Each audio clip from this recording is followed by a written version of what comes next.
Hello, I'm feeling fat and sassy and this is worth the buy. Today I'll be taking a look at Imprisoned Light. Let's get straight to it.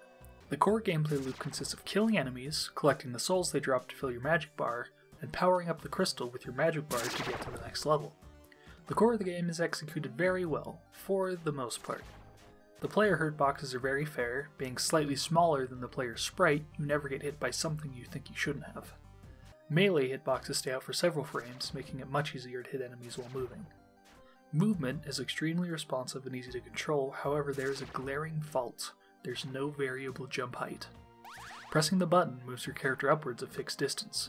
This can be frustrating when there are spikes or flying enemies above you, but you still need to jump.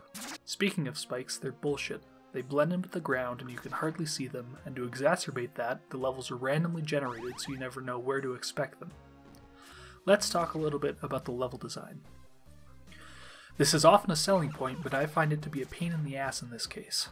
Instead of becoming familiar with the layout of a level so I can learn from it and master it after dying for the upteenth time, I run into hidden spikes and fail to make jumps to platforms that are put one block higher than I can reach. Alright, let's take a small break from talking about the game mechanics. So, art and music. The music is probably the best bit of the game. Each track is a little over a minute long, and I wish they were longer, but the short, high-tempo tracks fit the pace of the game, which itself consists of short, fast-paced levels. The art is nothing to write home about. It's standard retro fare, 8-bit, 16-bit, whatever you want to call it. Enemies and effects are bright and clear, animations are fairly short and jerky, but it doesn't affect gameplay.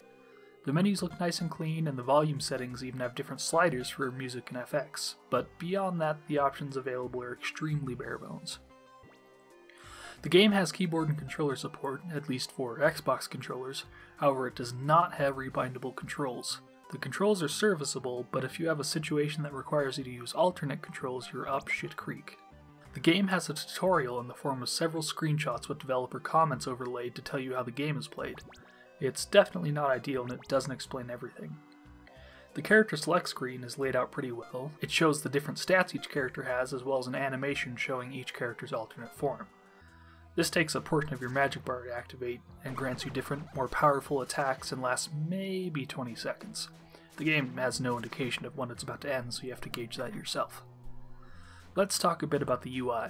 In the top left of your screen, you'll find several bars next to a portrait of your character. The topmost red one being hit points, the small yellow one being experience points, and the bottom green one being your magic bar.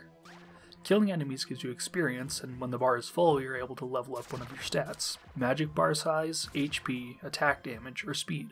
The game pauses and prompts you to level up the stat, which is an issue since if you were mashing the attack button, you'll accidentally level up whatever was highlighted. It'd be better if you had to pause the game yourself to level up. All this is presented fairly clearly. Not quite the case when it comes to the crystal. The only way to judge how much health the crystal has or how close you are to fully charging it is by the color and the glow.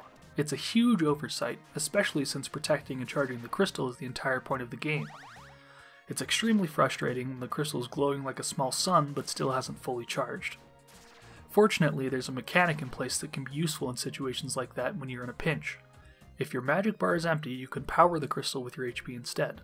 It's an interesting feature, but not very useful in most situations. Speaking of things that aren't useful in most situations, weapon pickups periodically spawn in the level. They're all throwable ranged weapons with 5 charges each, which isn't displayed anywhere, you have to keep track yourself.